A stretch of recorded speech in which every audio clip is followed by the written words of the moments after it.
At one point, I really realized I want to be surrounded by people who really want to change something. Entrepreneurs, community builders, people who really want to move something around. It's truly an amazing experience.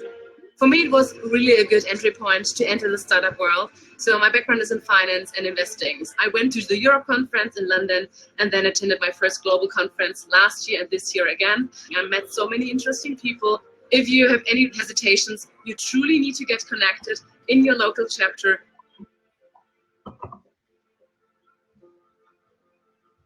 Basically, what we do is try to reach for the best speaker possible that will allow founders to learn. You have to meet a lot of people and you have to create a real connection with those people, focusing on adding value to their lives, but also in learning and helping them in every way you can and to scale faster.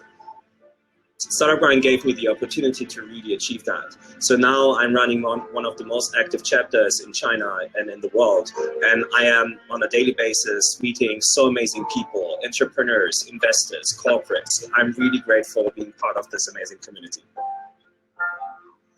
San Francisco, Lagos, New York City, Dubai, Dublin, Oakland, China.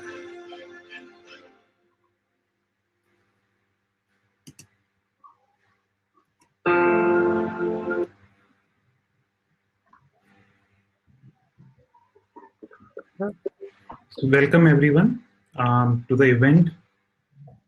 Hopefully the video and the audio was fine enough for you guys to see. So as right now it was mentioning that the whole purpose of starting, so my personal journey, so hi, I am Pranjal Jain. I am your host for the today. Thank you for joining. Paras is also along with me to help you in any case. Please let us know. Everyone. You could type, you could network. So Happy New Year to everyone 2021. It might be already 1 month has already gone through in 2021, but it's still good to say Happy New Year to everyone as we are meeting for the first time, virtually at least. So welcome everyone once again. And this, if you have been following Startup Grind, this kind of is a second or third event because Startup Grind Bangalore has also been organizing the similar kind of event, but that was more from a story, how do you sell the story perspective. And here in Noida, we are taking that thing forward and focusing more on financial aspect of while fundraising. So there are many aspects of for an entrepreneur when he or she raises. Bangalore started to look at from the story perspective, the narrative perspective. That is also very much important when you're raising fund, but here we want to focus for 4 to 5 sessions more from a finance related perspective. Hopefully we will share those links as well. The Startup in Bangalore does it more. Why we are here? We are here if you are thinking about raising funds or you're are thinking about it, then it's a good start. And we are very fortunate that Vandana has joined us today, and we won't find any other better person to tell us how we could organize or how could, as an entrepreneur, as a startup founder, think about raising funds. So there are many aspects to it. Hopefully this session is just a seed where we are just sowing a seed to start thinking about. So you might have read through all of these points. Please be more interactive. Vandana loves that if you ask too many questions, bombard her with a lot of questions. I would like to bring in Paras to introduce Vandana Tolani, and we could do the networking session as well. What we could do before Vandana speak. So after Paras introduces Vandana, we will give 5 minutes. So 2 to 3 attendees could introduce themselves. That might be a difficult point, I just realized in Bevi, but what you could always do is a couple of them are doing like Abhishek, Jasmeet, you could share about yourself and put your LinkedIn profile, what you're building on the platform. Similarly, Padma, that would be nice. So over to you, Paras. Please introduce Vandana Tolani, our speaker for the today. Yeah, hi everyone. My name is Paras, and I'm the co-host for this show, and I'm the founder of My Toy Box, and also a community manager at Startup Grind Noida chapter. I would like to welcome Vandana ma'am. She is very experienced financial advisor, and she's the founder and CEO of Covanto. It is a financial advisory. So if your startup is looking for funds, she's the person to go to, who can help you in your entire journey of raising funds. She's a very experienced professional for over 20 years and have been helping quite a number of startups to grow through raising funds. Today, she will be sharing insights as to how a venture can become more investable, how a company should create its financial model, how it should approach its investors, and how Vanna can help us in becoming more closer to investors and closing the investments early on. So over to you, Vandana. If you can just brief a bit more about. So, hi everyone. Hope I'm audible and visible. First of all, would like to thank Pranjal and Paras for making the efforts to organize this event, and many thank you to Startup Grin for this event as well. I'm really glad to be here today. I would like to introduce you to myself. I have worked 15 years in Jakarta and Singapore in investment banking. I had my own family office fund there. It has been my 6th year back in India where I did some investments, and now I'm back to advisory. So I'm connected with 200 investors globally. I call myself a global entity because I pick up deals from global geographies, and I'm also connected to 200 investors globally. Feel free to reach out to me on LinkedIn or through my website, www.convanto.com. And I'm glad to take any questions that you would like to ask. Paras, do you want to ask, or should we take directly from the audience, or how? So, Vandana, it would be since the audience cannot speak, it would not be possible for them to unmute and speak. It would be better that if you can just go ahead and give us a brief introduction on investments and overall things. Yeah. And people can post their questions afterwards as a Q&A session in the last 15-20 minutes. All right. And if, yeah. What we could also do, but it would be nice that what we could also bring all our attendees and make them a presenter to this thing, and we could see each other face. But before that, we could just have a 10 minutes or 15 minutes.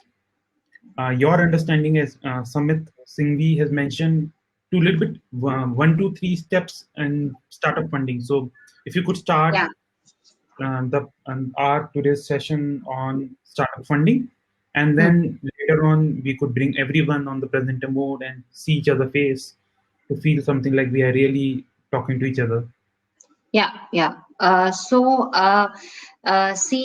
Firstly, so Convanto is sector agnostic. We typically pick up deals from $1 million to $25 million, but we do look at deals which are lower than that. And the first few basic steps that a startup needs to have before reaching out to the funding processes, have your pitch decks in order. Pitch deck is the most important document in a fundraise that you would need, and investors look upon that. You can invest in having a pitch deck and make it by a professional. It really works well.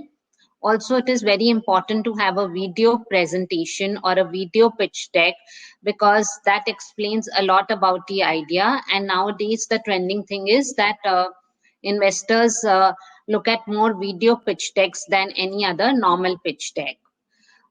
One is that, and secondly, before you go to any fundraise, you need to see that whom are you approaching.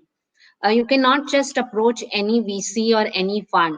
It has to be matching with your company. So please make sure you've looked up the website of the VC or the PE, and you know what is their, what do they invest in, what are the ticket sizes. Don't just approach them directly like that.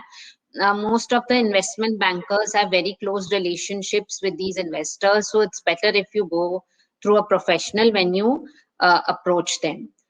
And if you don't know which investor to, supposing you come across a and a VC firm, and you don't know that what are they investing in, go to their website, have a look at it, have a look at the ticket size, and then approach them. So that's 3-4 basic things you need to keep in your pitch deck. Make sure that you have put things in order, starting from your team, to your ask, to the usage of the fund, to your unit metrics, to your target audience, and to your team. Investors look at 3 to 4 things. They look at the team, they look at the background of the team, they look at the technology, and they do look at what is the kind of revenue that you are showing up. So hope I've answered this question.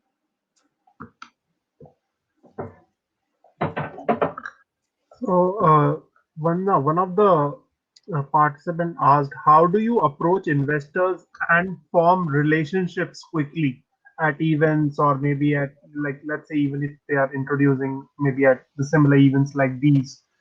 How do they build a rapport with the investor, or how do they get in the eyes of the investor? I think this is what Jasmeet is going to ask. So the thing is that before the pandemic, we used to have a lot of the physical events where investors were panelists and they had insights where people could reach out to them. Because the pandemic has hit us, we have to come on these live events wherein we interact with different investors, and we can pitch our ideas to them. But the first basic thing is that, you cannot actually form quick relationships with them because you don't know them and they don't know you. Even if you reach out to them on LinkedIn, they might not respond to you. The best way is to go through an investment banker, because they already have several years of relationship built with these investors, and they can help you reach out to the correct investor. Also, I would encourage everybody to come on webinars like these to get more insights on how to raise your funds, how to get your pitch deck done, and other stuff that you would be requiring to raise investments in your company. Since we have become more digital, use more of the digital technology to approach people like LinkedIn, Facebook, put a WhatsApp story always, a Facebook story always, which explains what your product is. It will help you reach out to the right target audience. Sure, Vandana. So, Paras, before we also take more questions, what Jasmeet has also written, in between, we would also love to know more about Vandana, and also a little bit of fireside chat, that what is the passion or motivation of yours in this stream? What leads you here in today? Oh, so what inspired me to go to investment banking? Yes, yeah, why this part of the field you are focusing on? Typically, during that time, about 14-15 years ago, women were not having a strong foot in the financial industry. And till date, women don't have a strong foot in this industry. The inclusion, the more inclusion of women in the finance sector is not appreciated in many countries as well. So it was just that inner thing, because I like to learn a lot about different technologies. I'm more a business person.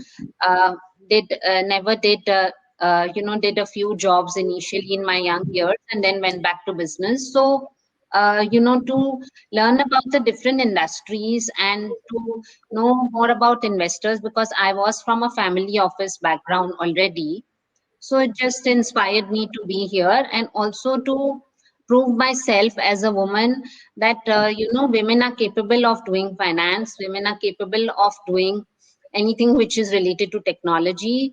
And they should be included in all these areas as well. Right. Thank you, Vanna. So just another follow-up question on that would be that what difference have you find considering this more a man-oriented job, and now you're also coming to this team. So any difference as a culture perspective? Yeah, of course. So women investors are very few in our country as well. If you look at it, women CFOs are very few. Women investment bankers are very few. Even if you have any woman as an investor behind her, she would be having other people as decision makers and not herself. So there is less inclusion, for women in this industry, and typically they feel like women are incapable, and they can't do investment banking, or they are not capable of being investors. But it's not the truth. In fact, they are better investment bankers, and they are more diligent and conscious of the work that they are doing, and they really reach out to all the investors. And I feel that this is what our country faces a lot. Sometimes they even say things like really funny things, which about technology, that maybe she doesn't know enough technology and all. It's not that. We are quite well educated in this field that we are doing. So even women as startups, who have their startups, they don't get investments easily, because they are there is a difference in the gender. So that biasness is there in India, and I face it daily as well, that several people do reach out to me on LinkedIn, and some people try to act really funny, because their approach to women has been, or maybe their upbringing is that they have to, because they are males, and they have to look down upon women. It's not that. Everybody is a human here, and whether it's a male or a female. So I think everybody should be treated equally and given equal opportunities based on their talents. So somebody is continuously pinging that they cannot see me. Yeah. So are you able to see me? Yeah. Paras, is that also with you? No. I'm able to see you. I can see myself. Yeah. So I have a follow-up question. Yeah. You have been investing for so long. So I just want to know, like, which areas do you see in startups that are the potential growth areas, and what is it that are investors interested in investing today in today's world, or today's era, or in the Corona era, or now that we are coming out of Corona? Yeah. So cloud kitchens, edutech, fintech, adtech, edutech, agri-tech, deep tech, robotics, AI, these health tech. These are the sectors that are hot, and investors are presently heavily investing in these areas.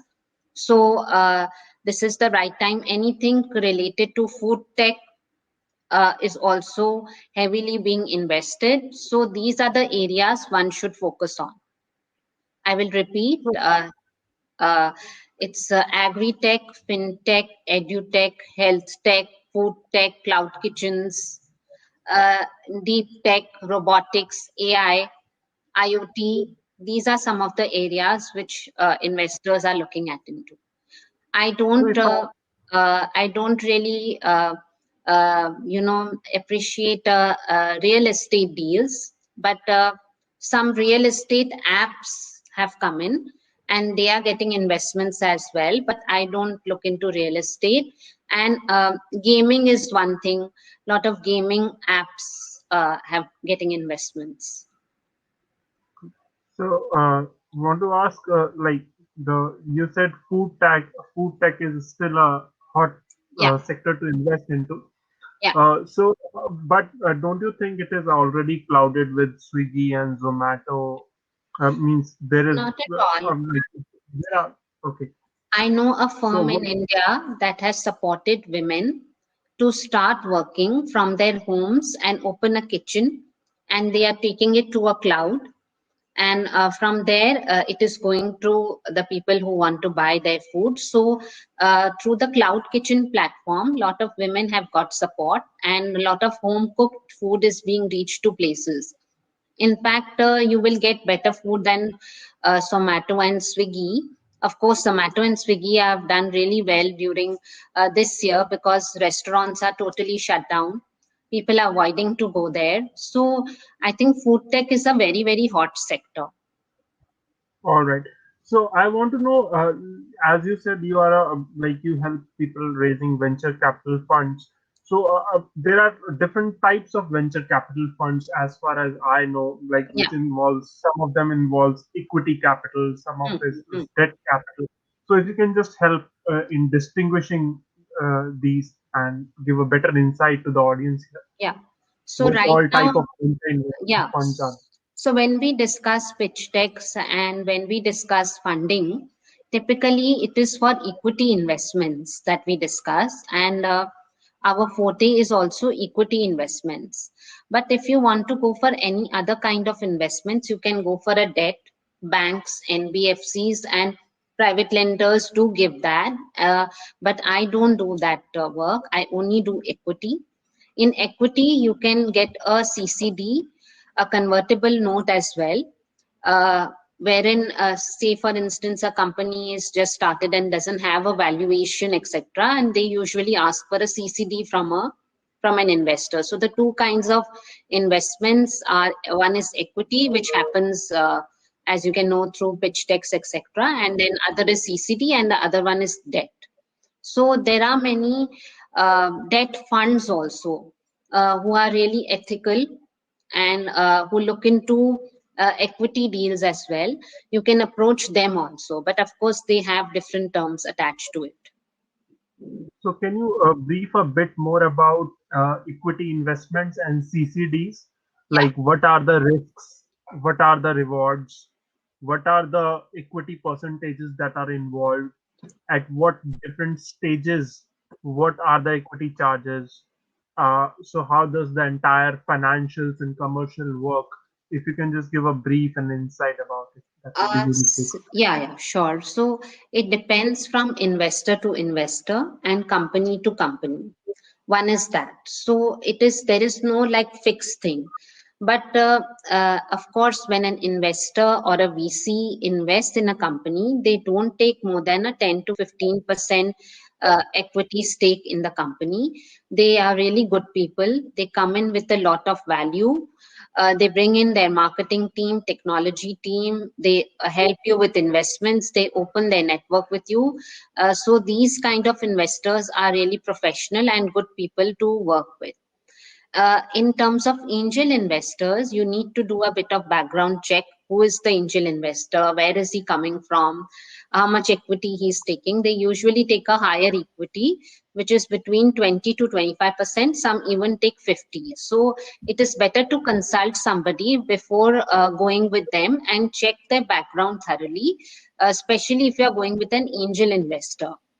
And angel investors are also celebrities, singers, actors, all these people. So usually they come with good clauses. So go for somebody who is known in the market, and If you go through an investment banker, you will come to connect with the right kind of people. So everything that you get will get in order and in the right format. So you don't have to really worry about anything because they are taking care of everything.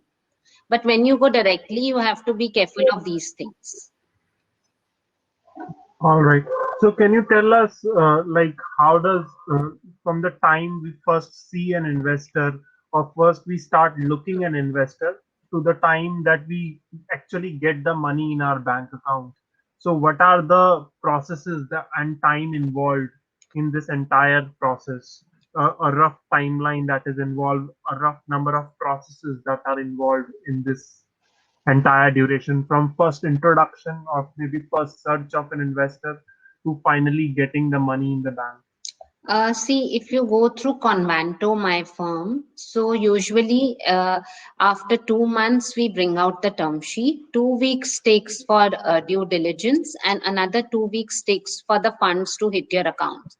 But if you are going through any other way, it might take slightly longer because sometimes you're not doing the right processes. You don't know which DD documents are there, which you need to compile and keep it ready.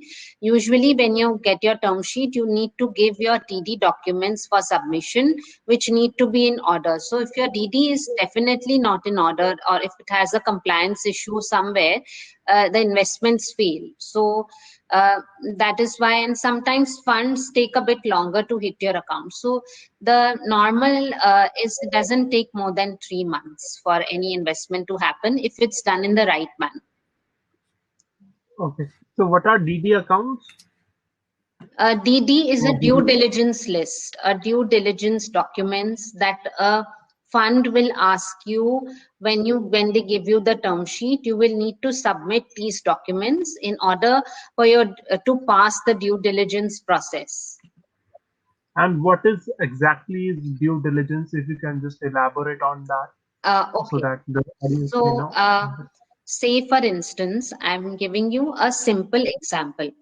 I meet you, for some business association, and you want to know more about me, right? So you will find out on LinkedIn. You will go through my website. You will see what are the testimonials. So you are doing your due diligence on me. You're finding out about me. Similarly, when the investor is putting money, after the investor gives the term sheet, they will find out about all your financials, balance sheets, all the details in your company, which includes, whether you have a loan somewhere, whether you have, done something in the past. All this comes out in the due diligence. So all this needs to be clean. Your accounts need to be clean. So due diligence means they will really thoroughly check you before they put the funds in your account, that you are running your company in the right manner. You're not taking any wrong money, or, having correct means of earnings. So that is what it is. Also, in the meantime, Paras, so I'm also putting all the questions in a Q&A format. So you could take both later as well, but you could finish the conversation which you have started. And you could I later see a lot of questions coming in. Yeah. So I want to know, to make a venture investable, what are the few pointers that must be there that an investor sure shot looks for? Say, for example, if I need, let's say, a loan to build my house or build a property, then might be the return on investment might be, like, let's say, less than 50%. But when an angel investor invests, or when a venture capital invests, he looks for 10x returns or 20x returns. So what is it that makes a venture investable? Because suppose if I'm running, let's say, a dhaba at a let's say on a highway, then probably a venture capitalist might not be interested in investing. Because, so what are those sectors, or what are those pointers that will eventually make my startup investable? So yeah, sure. I get the question. See, some basic things have to be there. naturally the investor will look at your educational background and see what kind of a background you have. So that is whether you are two founders or no, whether you have a private limited company or no. And what is the educational and total background and journey of the founders that the investors do look at. Of course, they are also looking to make earnings. They are putting in their hard-earned money in your company, and naturally, when they see that the company has scope, that is why they are putting money in your business. And if you are able to make the money 10 times more, they get a better exit. Hence, they are investing. So it's a mutual collaboration which happens between the investor and the promoter. But of course, please ensure that of course anybody who runs a dhaba will not get equity investments. They will that's really not possible. But educational background. Sorry. Yeah. But many food ventures which include, let's say, Chayos and includes Chai Point, they are able to raise significant amount of funding. Essentially, their business models are same, but they are able to scale through standard processes, processes which are in a way replica to the McDonald's or Burger Kings of the West.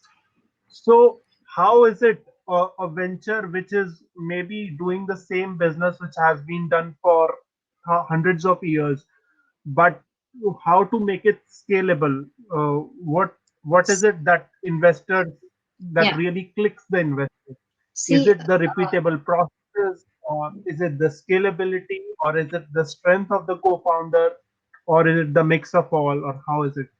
So if you look at it, before in India, not a lot of women were working, right? So everything, kitchen was really the center of everything. Everything has to be done in the kitchen. But now women also work, men also work, and they need such joints like Chayo. My voice is breaking. Paras, you could mute yourself. No, Paras, you could mute yourself when you're not speaking. That might stop that.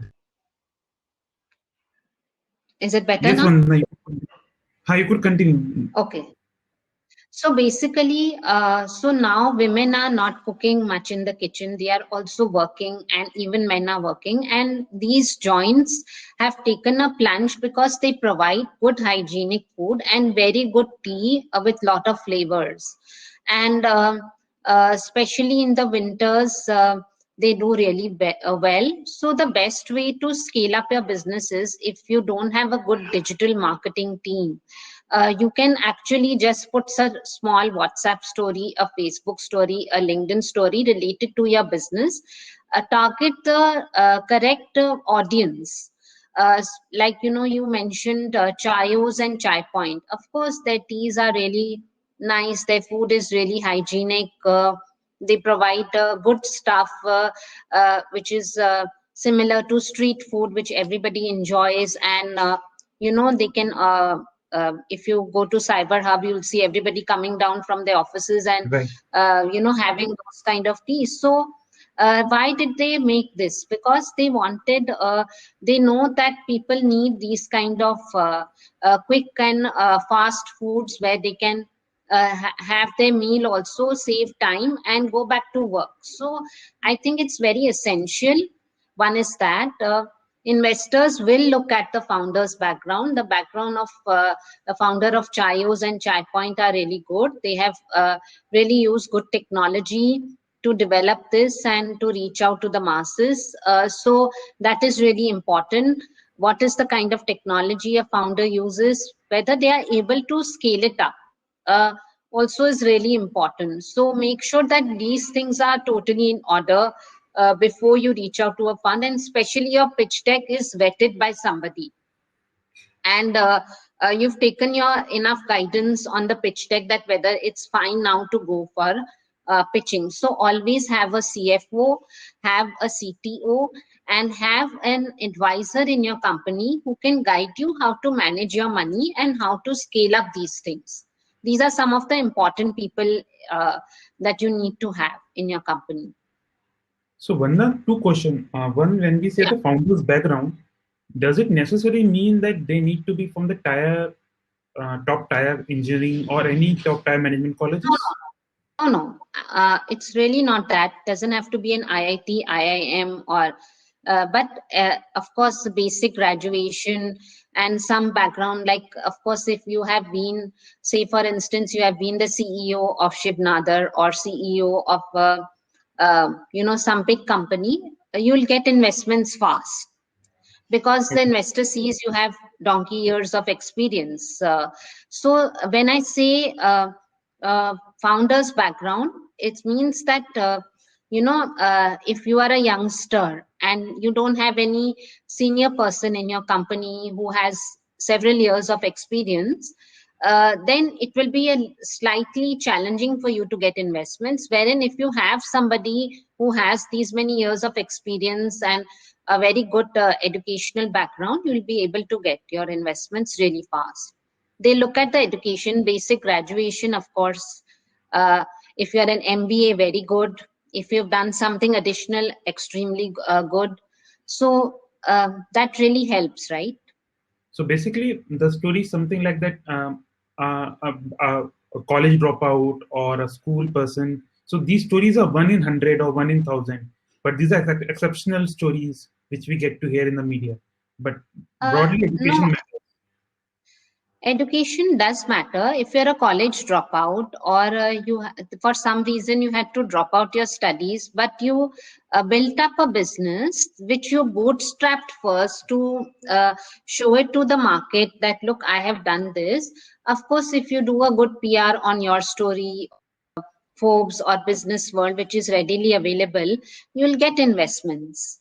So it also, I have seen people who do a lot of good PR to get investments as well. So it really depends on that also, but also they must have done something to get those investments. Why is the investor putting their hard-earned money? It is also because they see some scope in that. And also, how good is your relationship with the investor? Suppose in your network of friends, you have good relationships with some investors. So naturally, if you are dining and wining with them or discussing business over the meets, you'll get investments, isn't it? True. So yeah, Puris, So Paras, you could also put your video if you want. Yeah. So Samit is asking if someone has a new idea, how to check is whether that idea has a future. Like as a business, it has got some future, or it's really cool, or it just has to be by hunch or like by chance. see, firstly, I have had students coming to me with really ideas that didn't have any, scope in it. So I would request that when you have an idea, you have the money to invest, you have everything, go to a mentor or go to an advisor or a business consultant. And you can reach to investment bankers also. They do all these things, and try to discuss it and see whether it is workable or no. So naturally you would need a mentor, and once they give you the assurance that, look, it's a good idea and we can work towards it, then you should take it forward. You cannot just simply have an idea and then don't know how to go about it. All right. So Jasmeet is asking, how do most investors make their decisions? Is it gut feeling, or is it company data and matrices that is shared by the founder, or is there past experience of investing in a similar market, or is it a mix of everything? Okay, so each VC has their own thesis. So your company should match the thesis of that VC investor. Then they will look into or have a few calls with you. They don't go by gut feeling or anything. They do proper, so they will look at your background. They will look at the kind of company that you have built. They will also look into, what is your technology? and they would do their research and then they would make the investment. So it's a lot of things. And the first and foremost is it should match their thesis to the investor that you are approaching. So investors don't make decisions like that, my gut feeling says you're good, so I'm going to invest. It doesn't work like that. We need to do proper, we need to see our unit metrics. We need to see, it could be that they already have a similar portfolio company and hence they are not investing in your deal. So all these things they need to check. All right. So Jasmeet is asking which investors are presently investing heavily in robotics, IoT, or other hardware-like technologies. So if you can just give us like. I can't really give you the list of investors who are heavily investing, but you will find a lot many who are invested in the tech space. I mean, you can reach out to me offline for any guidance of such, like which investors are investing and how to reach out to them, because there are lots of tech investors which are available and who are heavily investing. So you just have to reach out to them and you'll be able to get your investments. Even in abroad, Singapore, USA, UK, UAE, and Silicon Valley, people are looking to invest in robotics. All right. So Rajat is asking that, so he is targeting automobile service and maintenance, and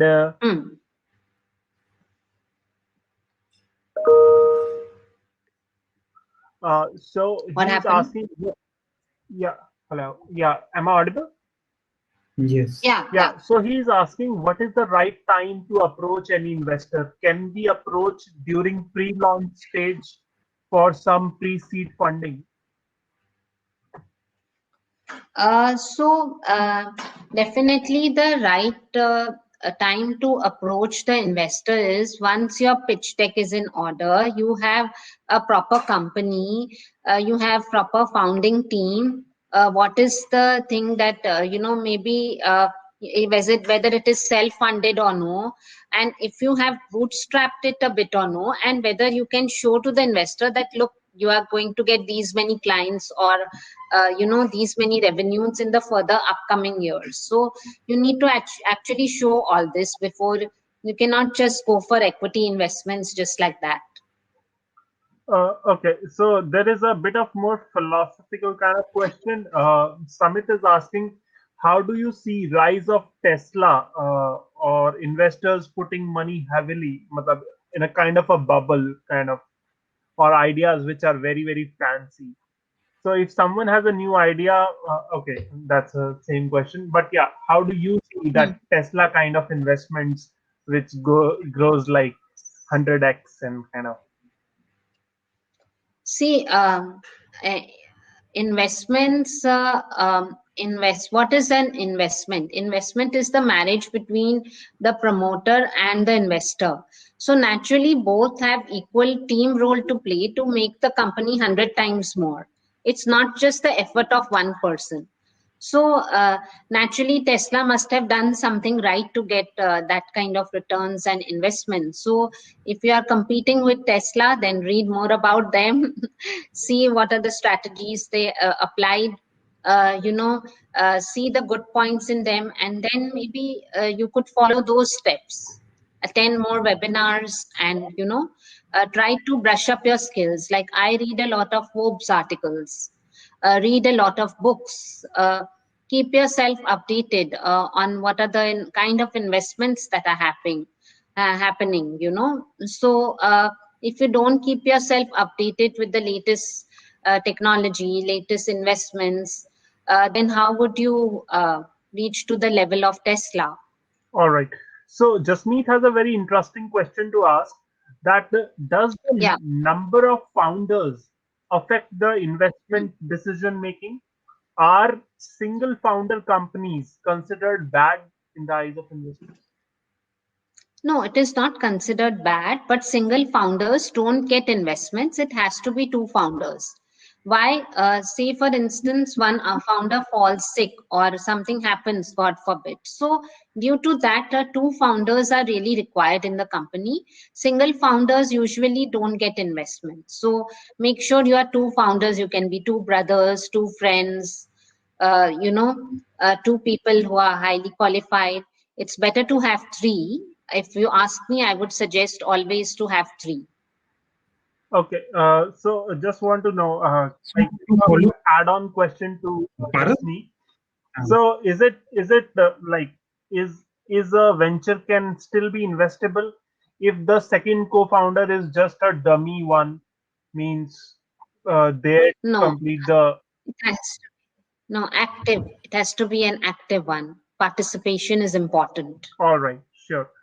Okay, so Rajat so want to ask how to find the right Paras, team. Is it mandatory to have again the same question? All right. Yeah. Paras,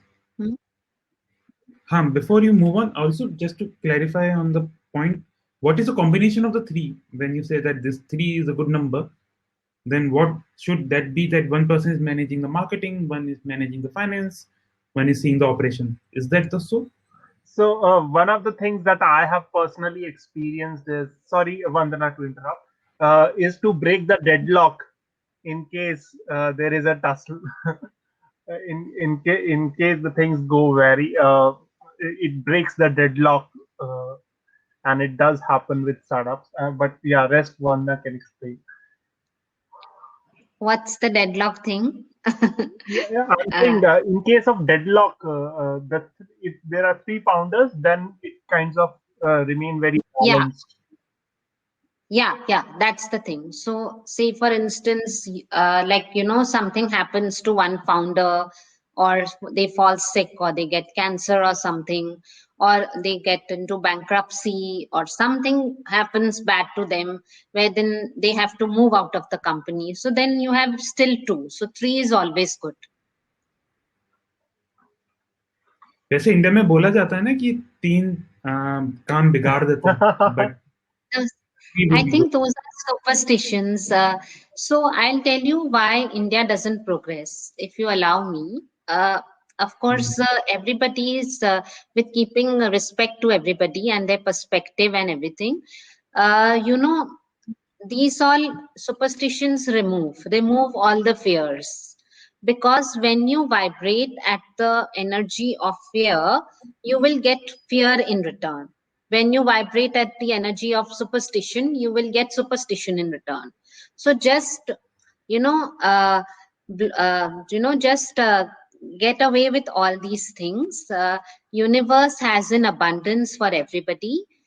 Somewhere in our subconscious mind, we have blocked it because of these beliefs that we have created around us. That's very I completely. So it could be the other way around. Try looking, when you get a chance after this session, look at some companies that have three founders and have done wonders. So it's just a mindset. So clear all your mindset of these things that come in your way. There's nothing like this totally. Universe is our back and gives us an abundance when we clear our subconscious mind of these negative beliefs and things that we have created around us. So, Vanna, Rajat wants to ask that if we are not finding a right compatible co-founder, then what should we do? What is the alternative? Should we wait for the right time to find a right co-founder, or should we keep working and proceed for the execution of the idea? Because some of the to make the venture investable or to make it scalable, you might definitely need two people. Suppose if it's a solo co-founder, what is the workaround then? Should he wait, or should he how should he approach to I think any co-founder that comes to your system will bring in some funds also. So I think first and foremost, you should have a co-founder, develop a proper team which is highly good in business, and then take your things forward. It will give you success. And you have to take the risk. of having a co-founder, having somebody in your team who is a little bit different. You have to be a risk taker. Only then you can come out of all these and get your investment. So if you're not ready to take risks, then that's it. Then Okay. I don't know what to say. I have a very interesting question by Chandrasekhar. How to divide Yeah. equity shares among the founders? Is this based on the participation in the company, or how it should be divided among the founders? So I Yeah. have a personal experience just recently that at least one of the founders should have full administrative control. In case of the deadlock, he should be able to give other one the exit. Otherwise, it can create a deadlock-like situations, which can be very, very messy. But rest, Vandana can probably give more insight on. Yeah, so the thing is that, see, say for instance, one founder has put in large chunk of money. Naturally, he will have more rights than the other founder, right? So it also depends on how much money each founder is putting, and there is no fixed share per se percentage. It all depends on company to company and how much each founder has put in and what they have decided among themselves. They must have that team thing that, okay, this decision has to be made only by this founder, this decision has to be made only by this founder, and it has to be documented. So if anything that is documented, there will be less chances for deadlock and everything will go in a structured manner. If you have not documented, and even if it's your friend, family, relative that you are working with, business is business. So have everything documented, have your role defined clearly. The more clear you are from the beginning, the more your company will run better. Then automatically you will develop an understanding as a team, and then nobody will mingle with each other's decision. So, It will be a mutual team effort. got it, got it. So I want to understand how important is co-founder agreement for a venture to become investable for companies to run smoothly. Is it important to have a co-founder agreement in place? See, investors don't look at what you have internally among yourselves. But of course, they would want to understand what kind of understanding you have between each other and what's decided. How much share was it divided, etc. So my suggestion is it is better to have that agreement in order, because you will have less clashes with your teammates, because you've already agreed upon certain thing and signed it. So naturally the role is defined, everything is defined, so the chances of clashes are less, because every time there's a clash, you just have to look at that document and say, this is what we agreed upon. That's it. So it can't change. All right. So I think, yeah. So I want to ask, when a venture goes for investment, or when a startup goes for investment, how should he negotiate equity with the investor? Like how the negotiation should happen? How much should he dilute? How should he give the board seat or no? Or no? Like what are the parameters for getting these discussions done? Because as the first time founders, many of them do not know how to handle these situations and may end up giving much more than they should, which they may realize at maybe at the later stage or something like that. Okay, so that is why we are there as investment bankers to help you negotiate and help you, come up with a bridge so that you both are on the same page. One is that. Second is, for any VC firm, they only take 10 to 15% of the equity, which is a standard market rate. There could be some who are taking not more than, it should not go more than 20. And any angel investor takes something above 20 to 40%. So that also it depends upon each investor to invest. What they are proposing. Best is to get an investment banker to negotiate and bring things on the same page. And I don't think, if you go through the right people, any investor likes to take advantage of like how it is portrayed that they will take away this, they are there. So a lot of VCs, they are really good people. They come with a lot of team. When they put in investments with a marketing team, with a technology team, they open their network. So I don't think that you should worry about it. With regards to the board seat, etc., everything is clearly mentioned on the term sheet. You can take that term sheet to a lawyer or an investment banker, show it to them, see that everything is in your interest and you are protected, and then you can take it forward. Until then, just don't take it forward. So I think this is the best way. You cannot actually do everything by yourself. That is why there are people, experts in the field, who will help you out with pitch decks, with financial modeling, with business consulting, with advisory, with making you reach to the right investors. So professional help, you would be good at something and they would be good at their work. So I think everybody can handle their own work in the best possible manner. Definitely.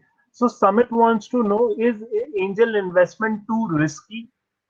Because your company decisions kinds of getting influenced by investors. So is it too risky to have an angel investment?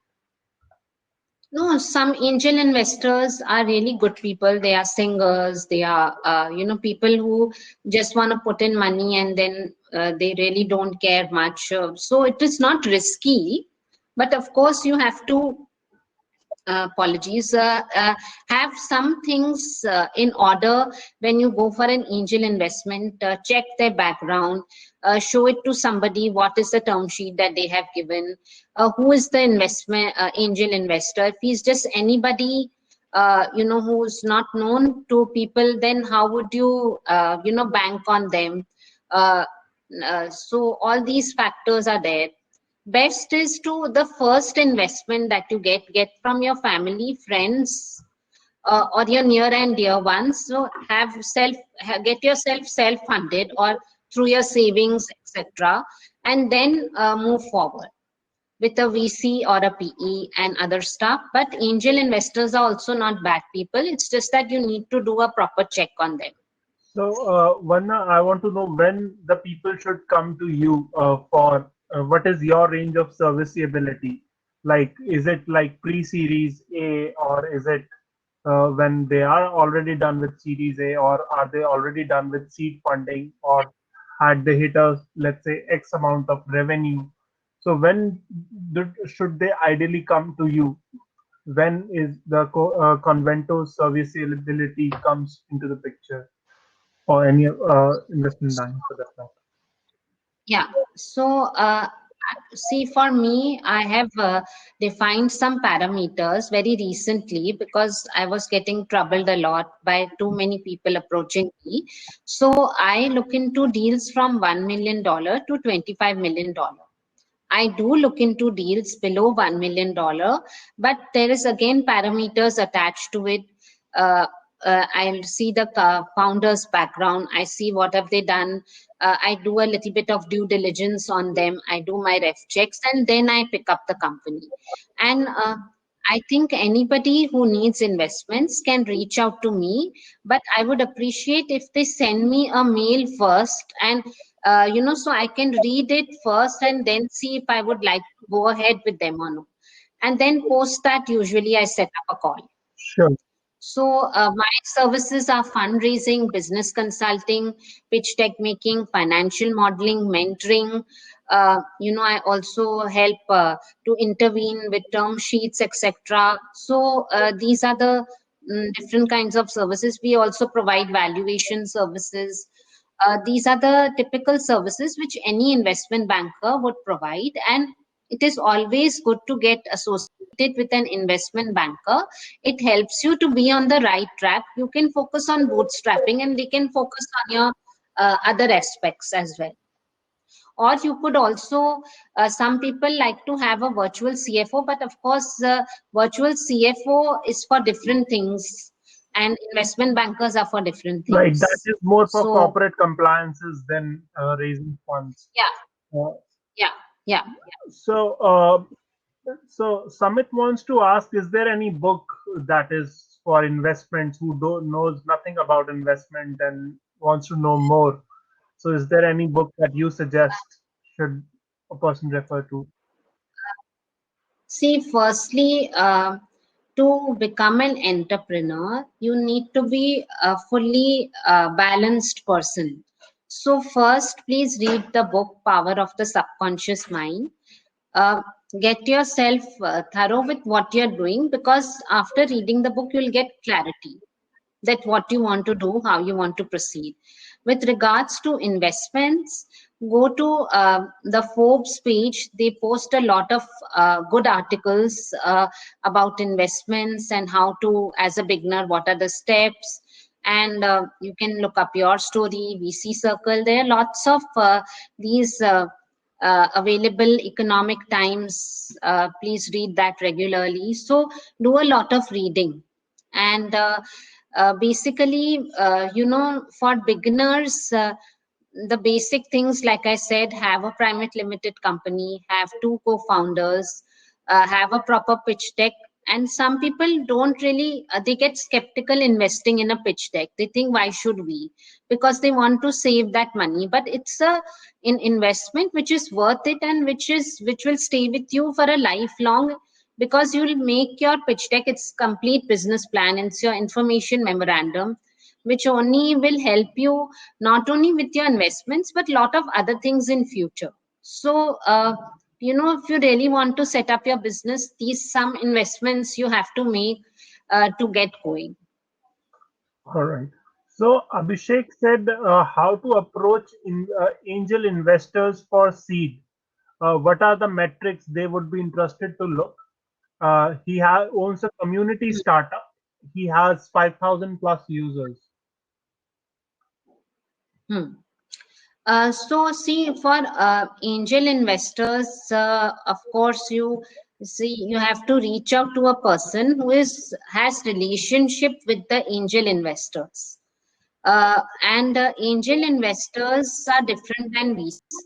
They usually depend on some investment banker only to help them understand the deal, because they are, say for instance, they are a Bollywood actor, they are a singer. They don't know anything about investment banking and investors and other stuff. So naturally, they also take their advice from people like us, and then they invest.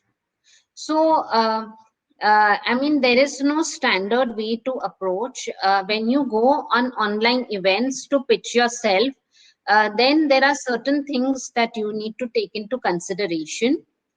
When we go to, before we used to go to investors' offices to present ourselves. How would we go to somebody's office? We would be dressed up well. When I was a judge a few days back on a show where everybody was pitching, firstly, they were not introducing themselves. Secondly, they were not dressed up well. So all these things investors do look at. When you go to somebody's office, you must have heard people look at your shoes and they judge you by that. So naturally, in an online event also, you must at least look presentable enough because you are presenting to an investor, and first impression really lasts. Make sure your pitch deck is in order and you are introduced yourself well. And what kind of fundraise you are looking at, and what is the kind of investments that you're looking at, and be more numeric than texty, because investors only understand numbers. When it comes to angel investors, they take their guidance from other people, because for them it's like they have the money, they want to invest here, there, and that's it, and they have people in their team who's taking care of these things. So usually they are not the main people there. So Vandana, if I have to take forward the Abhishek's question, so if Abhishek wants to approach you, so would that the approach something like that? Abhishek should convince you that his idea is good enough for an investor. Yeah, if he can convince me, then I can take him to the right investors, and I can tell him that okay, maybe you could try this, try that. But unless and until I am only not convinced, then or show it to somebody, if he has somebody around his family, friends who are into investments and investors, he can also show it to them. And the right way to approach is, I think you can show it to me offline. I can give you, I need to study your deal to give you some steps on it. So something like if Abhishek has a good team, has a good technology which is scalable, has a little bit of traction, then but he might be in a similar space where 10 others are also doing the same thing. And it's difficult to tell the difference between his own startup, but at least he has a different, or so what that should extra point should be that that motivates you and others to think about his startup. A little bit. Also depends on, I mean, does he have a video pitch deck? Does he have a video product pitch, product video, sorry. What does he have that he can convince me? What is the story that he has? What are the founders I would like to know before I could really take it forward? So I would really ask those questions. Pranjal, your voice was breaking up. So if I've not answered your question, then maybe you could type it on the box. I could read it. This was, thank you. You have answered it very well. And hope so Abhishek could also take a couple of things. So Paras, if you wish, if you want to take more, or I could now allow everyone to come as a presenter mode, and if you want to show your face. So it seems that we are talking to each other, not just to the system. Let's try. If you all agree, I could bring you all there. Yeah, we could say hi to each other.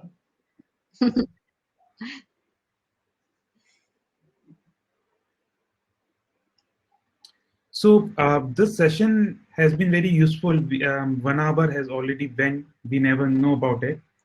It's just a starting point, and it was a free-flowing conversation. And thanks to our attendees, thank you for posting a lot of questions, and thank you to Paras. And it's always pleasure. And it's because of Vandana we are having all of these questions. So hopefully many more people could reach out to you offline. If you want to reach out to her, the LinkedIn profile is there, the email ID.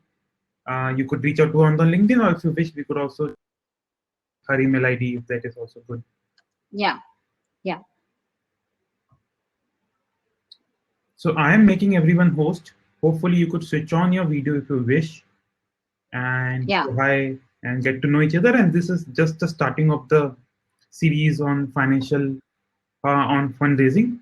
Hopefully what we also want that you do your homework and let us together see your financial or account if you are fine with that. But it could be always you have Vandana to discuss.